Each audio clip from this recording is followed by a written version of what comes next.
حضرت نوح علیہ السلام طوفان کے موقع پر جب کشتی میں سوار تھے تو وہاں ان کے سامنے اچانک شیطان آ گیا۔ حضرت نوح علیہ السلام نے فرمایا کہ بدبخت، تو یہاں پر بھی پہنچ گیا ہے، اب میں تمہیں نہیں چھوڑوں گا جب تک میں تیرا یہ راز معلوم نہیں کر لوں کہ تو لوگوں کو آخر گمراہ کیسے کرتا ہے اور کس وجہ سے کرتا ہے، کس راستے سے کرتا ہے، تب تک میں تمہیں نہیں چھوڑوں گا۔ تو شیطان کہنے لگا کہ 5 باتوں کی وجہ سے میں لوگوں کو گمراہ کرتا ہوں، لیکن ان 5 باتوں میں سے میں صرف آپ کو 3 باتیں بتاؤں گا اور 2 نہیں بتاؤں گا۔ حضرت موسیٰ علیہ السلام کو اللہ کی طرف سے وحی آئی۔ کیا وحی آئی؟ وحی یہ آئی کہ اس مردود سے کہو کہ ہمیں 3 کی ضرورت نہیں ہے، ہمیں وہی 2 باتیں بتا دو جس کی وجہ سے تو لوگوں کو گمراہ کرتا ہے۔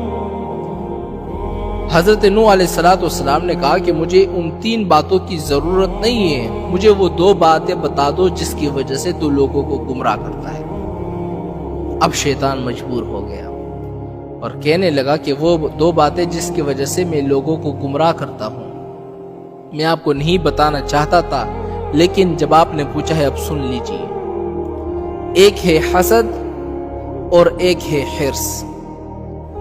ان 2 باتوں کی وجہ سے میں لوگوں کو گمراہ کرتا ہوں۔ اور پھر شیطان کہنے لگا کہ حسد نے مجھے گرایا اور حرص نے حضرت آدم علیہ السلام کو گرایا۔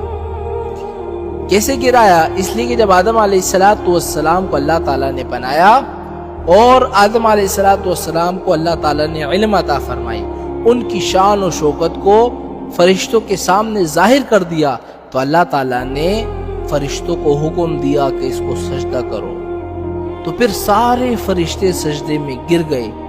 ابلیس کو تکبر نے روکا، تکبر کے بعد شیطان کے اندر حسد پیدا ہوا۔ حسد اس لیے پیدا ہوا کہ ان کی وجہ سے میں اللہ کی نگاہ میں گر گیا، اب کسی نہ کسی طرح میں آدم علیہ السلام کو بھی گراؤں گا۔ یہ ہے حسد۔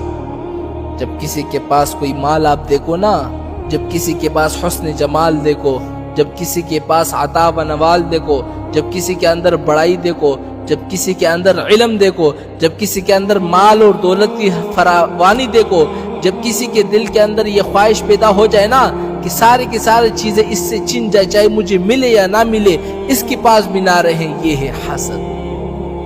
اور یہ حسد اللہ تعالیٰ کی نگاہ میں اتنی بری چیز ہے، بہت بری چیز ہے۔ شیطان نے سوچا